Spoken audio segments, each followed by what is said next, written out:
دیہاتی فرشتہ۔ گندی نہر کے ارد گرد لوگوں کی بھیڑ جمع تھی۔ سب شور مچا رہے تھے۔ کوئی کہہ رہا تھا 1122 کو فون کرو تو کوئی کہہ رہا تھا واسا والوں کو فون کرو۔ ایک عورت کو لوگوں نے پکڑ رکھا تھا۔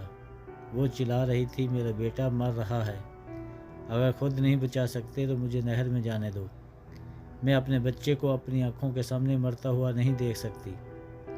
لیکن لوگوں نے اس کو پکڑ رکھا تھا اور کہہ رہے تھے نہر بہت زیادہ گہری ہے، وہاں کوئی بھی نہیں جا سکتا۔ ایک دیہاتی بھیڑ دیکھ کر وہاں رک گیا۔ اس نے اپنا سائیکل وہاں کھڑا کیا اور بھیڑ میں گھس کر آگے نکل گیا۔ آگے پہنچ کر وہ حیران ہوا کہ ایک بچہ نہر میں غوطے کھا رہا ہے اور سب چپ چاپ کھڑے دیکھ رہے ہیں۔ اس نے بنا کچھ سوچے سمجھے گندی نہر میں چھلانگ لگا دی۔ نہر میں جا کر وہ دیہاتی خود غوطے کھانے لگا۔ وہ بہت زیادہ گہری سیوریج کی نہر تھی۔ قریب ہی تھا کہ وہ بچہ مر جاتا، لیکن دیہاتی نے اپنی جان پر کھیل کر اس بچے کو گندی نہر سے نکال لیا۔ جو ہی وہ دیہاتی باہر نکلا اس نے فوراً بچے کو الٹا لٹکا دیا، جس سے اس بچے کے منہ سے بہت سارا گندا پانی باہر نکلا اور بچے کی سانس بحال ہو چکی تھی۔ وہ بہت زیادہ رو رہا تھا۔ ماں اپنے بیٹے کو سینے سے لگا کر رو رہی تھی۔ دیہاتی کے چہرے پر عجیب خوشنما چمک تھی، لیکن اس کے سفید کپڑے کیچڑ سے لت پت ہو چکے تھے، جس کی وجہ سے لوگ دور سے کھڑے اسے شاباش دے رہے تھے۔ وہ عورت آگے بڑھی اور دیہاتی کے آگے ہاتھ جوڑ کر بولی، بھائی تم فرشتہ ہو، تم نے میرے بیٹے کی جان بچائی ہے۔ دیہاتی بولا، میں کوئی فرشتہ نہیں، میں تو ایک انسان ہوں اور انسان کا فرض ہے دوسروں کی مدد کرنا۔ وہ عورت بولی، اگر تم انسان ہو تو ان لوگوں میں کوئی ایک بھی انسان نہیں ہے۔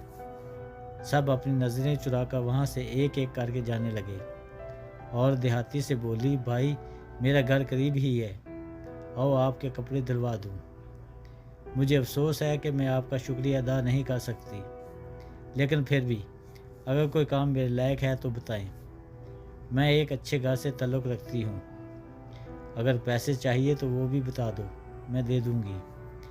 دیہاتی اس عورت کی بات سن کر بولا، اگر مجھے پتہ ہوتا کہ اس بچے اور میری جان کی کیا قیمت ہے تو ضرور مانگ لیتا، لیکن اب مجھے کچھ نہیں چاہیے۔ اجر تو صرف اللہ کی ذات دیتی ہے، بندوں کا کام تو بس دوسروں کے کام آنا ہے۔ اس عورت کی آنکھوں میں آنسو تھے، وہ کچھ سمجھ نہ پائی تو دیہاتی کا شکریہ ادا کرتی ہوئی چلی گئی۔ سب لوگ اپنے اپنے گھروں کی طرف جا چکے تھے۔ دیہاتی اپنے گھر کی طرف جانے لگا تو اس کی سائیکل بھی چوری ہو چکی تھی۔ کیا ہم میں ایسے لوگ بھی شامل ہیں؟ ذرا سوچئے۔ Thanks for watching. ویڈیو اچھی لگے تو میرے چینل کو سبسکرائب ضرور کرنا۔